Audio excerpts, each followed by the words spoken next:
তো আমি এখন যাব ভোট দিতে। আমার হচ্ছে চান খাওয়া সব কমপ্লিট হয়ে গেছে। তো সবার মুখ থেকে শুনছি যে এখন একটু ফাঁকা আছে, তাই ভাবছি যে এখন গিয়ে একটু ভোটটা দিয়ে আসি। আর এইদিকে দেখো এত রৌদ্র, মানে বেরোনোই যাচ্ছে না। এই রৌদ্রের মধ্যে গেলে পরে মনে শরীরটা অসুস্থ বোধ মনে হয়ে যাবে। তো যাই হোক, কিছু করার নেই, ভোট তো দিতেই যেতে হবে।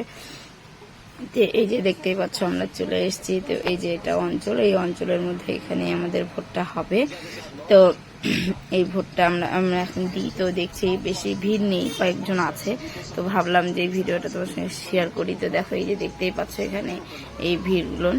তো এখন এই 5 জন করে ঢুকাচ্ছে, তাড়াতাড়ি আমার হয়ে যাবে। তো আমি এখন ভোট দিতে ঢুকে গেছি। তো দেখো ভোট দিয়ে চলে এসেছি, কারণ যেহেতু ওখানে ভিডিও করাটা ঠিক না, ওখানে লিখেই দিয়েছে। তো যাই হোক, তোমার দাদা ভাই আর আমি একসঙ্গে ভোট দিতে ঢুকেছিলাম। তো দুইজন একসঙ্গে ভোট দিয়েছে। তো দেখো ও ভোট দিয়ে দিয়েছে, আমিও তো দিয়েছি। তো যাই হোক, ভোট দিয়ে আমরা বাড়িতে চলে এসেছি। এসে যে গেটের কাছে দাঁড়িয়ে আছি, এখন আমরা বাড়ি ঢুকবো। আর দেখো রোদ্রের মধ্যে একটু গেছি জন্য মুখ চোখের কি অবস্থা।